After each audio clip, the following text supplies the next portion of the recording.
Naptown Tuner here. Go ahead and hit me up with that subscribe and that like right now while you're thinking about it, because I'm showing you all kinds of stuff. This is an old hammer handle, and I drilled a hole in the middle of it, and I put an old exhaust stud in there, and I kind of ground the tip to a nice little cone. You see that? See if it's in the shot. So what I use this for is extracting the rod assembly. First off, I've got all these bolts, these rod bolts loose, and I like to pull up on the bolts here, and then I kind of like to wiggle like so. And a lot of times, see it, the bearing got left behind. So I'm gonna kind of push the rod down a little bit. I'm gonna see if it'll pull up the bearing. See, it's not going to, but sometimes that works. Let me give it one more. Nope. It's not gonna work, folks. So instead of getting too aggressive with it, what I'm gonna do is I'm just gonna set that there, and then we have to get our magnet out.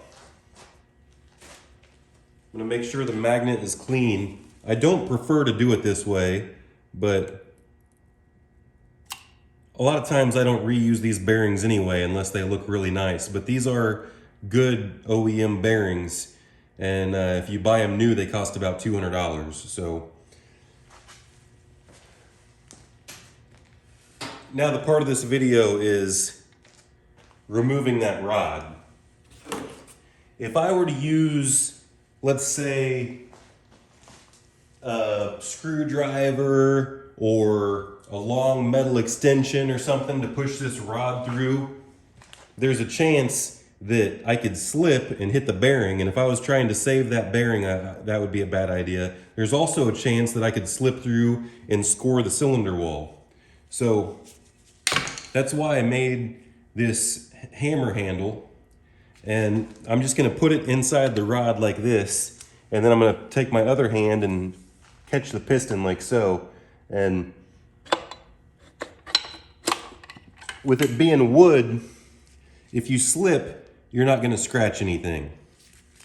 So I've got a nice clean box down here, and that's where I'm setting my piston assemblies. So let me see if I can show you better right here on this one.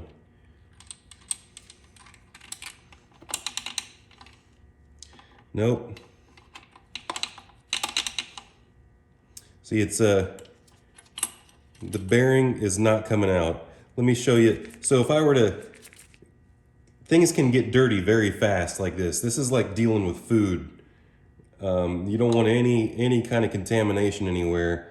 I could also carefully pull it up like this with my bare hands, but then you have to worry about, you know, did you get crud on the bearing, and then by the time you put it back in here and load it back in and all that. So in this particular application, I'm not even using the same rods or bearings.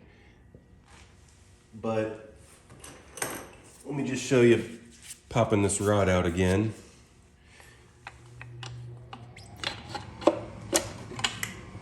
Like so.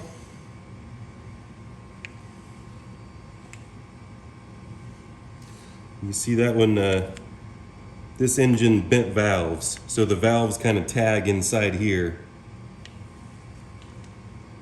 And the bearings look pretty good. I'll go ahead and wipe it just so you can see it. You don't want any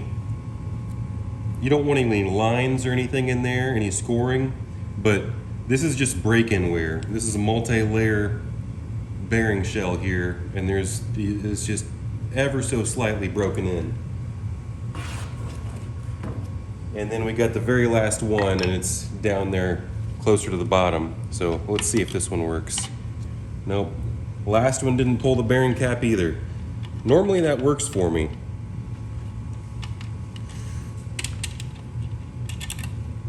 So just gonna set that right here. We're gonna get the magnet again. Come right down here like so, and pull it right out. And if you're trying to keep the same rods and the same bearings, you want to make sure to keep them in the same exact spot that you took them out of.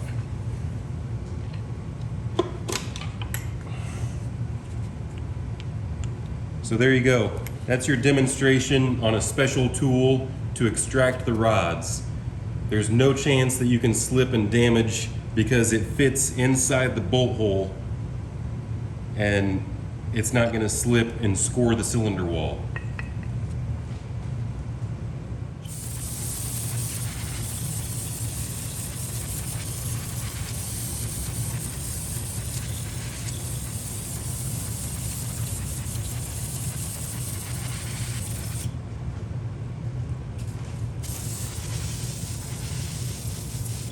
If you'll notice, before I did anything, before I started removing the bolts or anything, these sides are completely clean. Completely clean. Because there's crud and rust and everything that accumulates right here. And before I put these bearings and rods and everything back together, I make sure that I'm sure that everything is spotless. And here I have multi-purpose parts cleaner and degreaser Lucas oil, because most of you probably haven't ever used this, and I've been trying all kinds of different solvents. The one that I just got done spraying was gum out parts cleaner, and I'm going to compare that right now to this Lucas oil.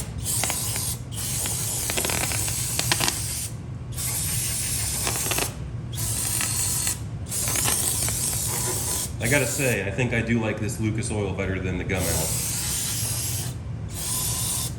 It's basically glorified brake cleaner though. That's what it seems like.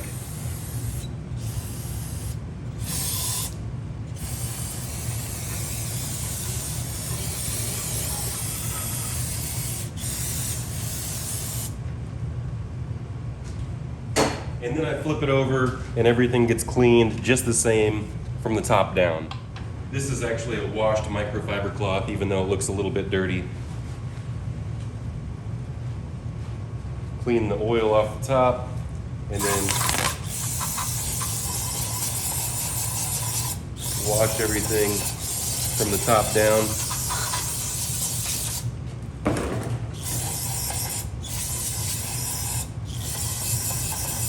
The last thing I do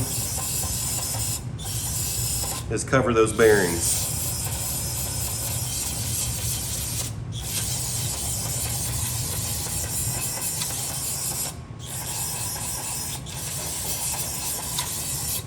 And then I don't like to keep it dry like this because this dries it out. Then I like to spray a lubrication down in there. So I'm just gonna oil it up with actual oil, wash it down.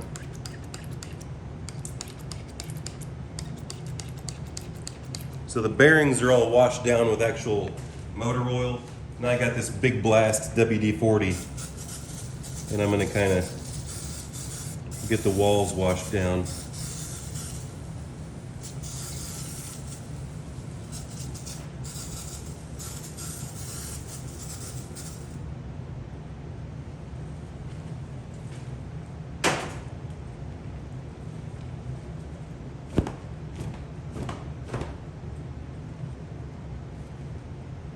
Next step is putting pistons in.